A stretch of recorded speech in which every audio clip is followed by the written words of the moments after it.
Halo teman-teman, kembali lagi bersama saya Francisca Cato Putri Septiandari. Pada kesempatan kali ini saya akan membagikan tips atau membagikan cara bagaimana kita menentukan peluang bisnis ataupun ide bisnis untuk usaha kita, kemudian dan bagaimana cara kita itu menggunakan metode bisnis Canva, bagaimana kita membuat agar bisnis kita itu dapat dikenal oleh masyarakat. Pada slide yang pertama ini, di sini saya akan menjelaskan yaitu peluang usaha. Apa sih itu peluang usaha? Pengertian peluang usaha adalah sebuah kondisi yang dapat memberikan kesempatan untuk seorang, terutama pemilik bisnis, untuk bisa mencapai tujuannya.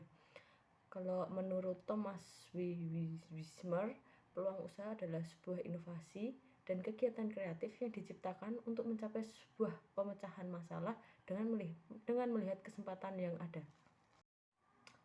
Slide selanjutnya yaitu ciri-ciri peluang usaha yang memiliki potensi besar untuk dijadikan sebuah usaha, yaitu 1. Memiliki nilai jual, 2. Bertahan lama dan berkembang, 3. Bukan bisnis jangka panjang maupun musiman, dan yang keempat memulai usaha dengan modal yang kecil, 5. Memiliki profit yang menguntungkan, 6. Bukan sekedar ambisi tapi sifatnya real, dan yang terakhir yaitu skala usaha bisa diperbesar dan dikembangkan. Slide yang selanjutnya yaitu mengenai ide bisnis. Apa itu ide bisnis? Ide bisnis adalah suatu gambaran singkat dan tepat mengenai bisnis yang hendak didirikan atau hendak kita jalankan. Memiliki ide bisnis yang baik adalah langkah awal untuk mengubah keinginan dan kreativitas menjadi sebuah peluang usaha bagi kita. Selanjutnya di sini saya akan menjelaskan yaitu apa itu sih bisnis model Canva. Bisnis model Canvas adalah alat dalam strategi manajemen untuk menerjemahkan konsep konsumen, infrastruktur, dan keuangan perusahaan dalam bentuk elemen visual. Konsep bisnis Canvas mengandalkan gambaran ide sehingga setiap orang memiliki pemahaman yang sama dan nyata tentang jenis pelanggan mereka, pengeluaran, cara kerja perusahaan, dan lain sebagainya. Slide selanjutnya ya ini di sini saya akan menjelaskan 9 elemen dalam bisnis model Canvas. Dalam bisnis model Canvas ini terdapat 9 elemen, yaitu yang pertama ada customer segments, kedua ada value proposition, yang ketiga ada channel, keempat ada customer relationship, yang kelima ada revenue streams, dan yang keenam ada key activity, kemudian ketujuh ada key resource, yang kedelapan ada key partners, kemudian yang kesembilan ada cost structure. Pada slide berikutnya di sini saya akan menjelaskan 9 elemen pada bisnis model Canvas. Yang pertama ada customer segment, di mana siapa yang akan membeli produk yang kita ciptakan, kemudian siapa yang akan membayar produk yang kita tawarkan. Kemudian yang kedua ada value proposition, yaitu mengapa orang memilih menggunakan produk ataupun jasa yang telah kita ciptakan. Kemudian apa keunggulan produk yang kita ciptakan dibandingkan dengan kompetitor yang lain. Kemudian apa yang paling menarik dari model bisnis yang telah kita ciptakan ini.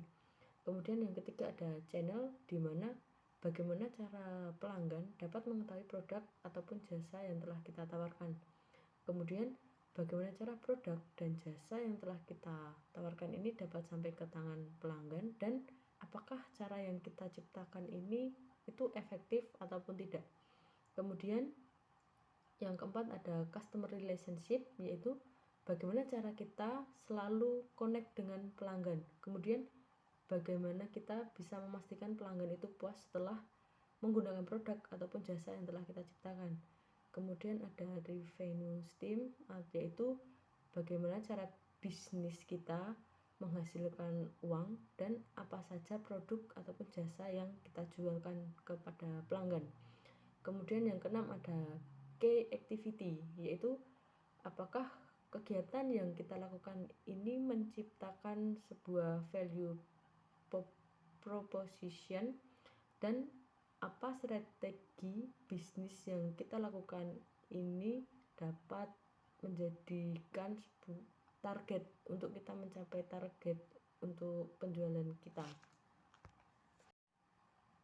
Kemudian selanjutnya yang ketujuh yaitu ada key resources atau apa sumber daya utama yang harus kita miliki untuk menjalankan bisnis kita.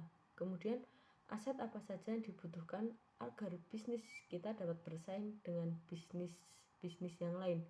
Kemudian yang kesembilan ada key partners atau siapa yang dapat mengerjakan hal-hal kebutuhan perusahaan di luar key activity kita. Kemudian siapa pihak supplier ataupun vendor yang paling menguntungkan untuk mencapai sebuah kesuksesan untuk perusahaan kita.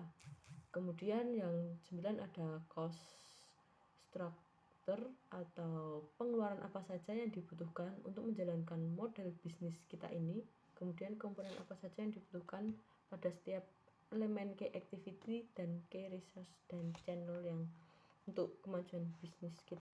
Pada slide terakhir ini, di sini saya akan menjelaskan model bisnis kanvas untuk usaha yang telah saya ciptakan, yaitu saya akan menciptakan sebuah usaha yaitu jual susu kambing.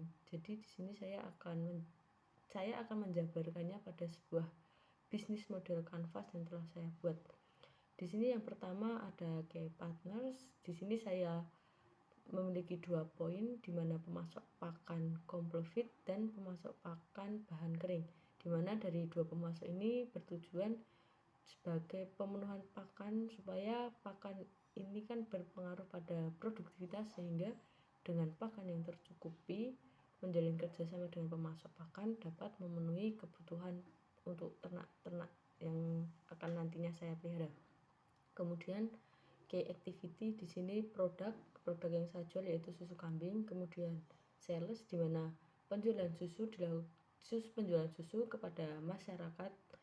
Selanjutnya yaitu key resource, di mana ada 3 poin, yaitu sumber daya fisik, kemudian sumber daya manusia, dan yang ketiga ada sumber daya finansial.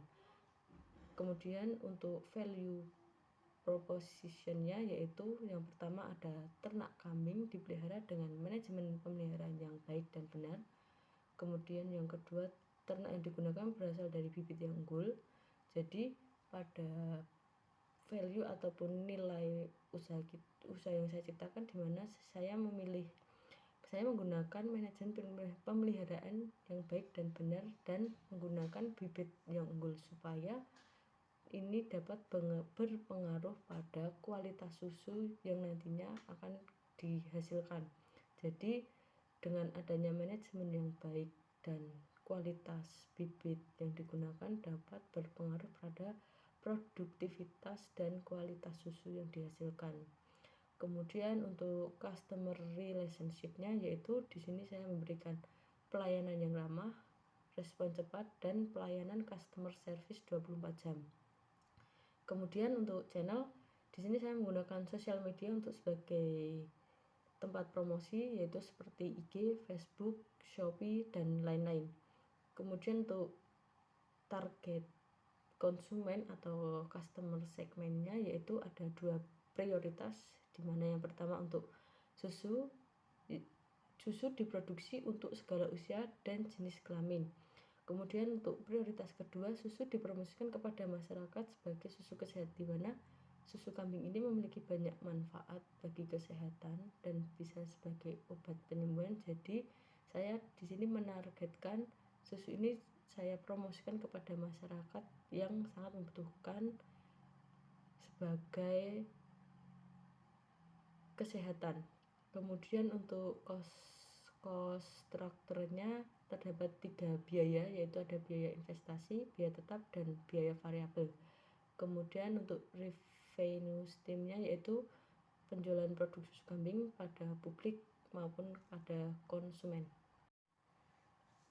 Sekian pemaparan materi yang dapat saya sampaikan. Apabila selama dalam pemaparan terdapat salah kata maupun tingkah laku saya yang kurang berkenan, saya mohon maaf. Wassalamualaikum warahmatullahi wabarakatuh.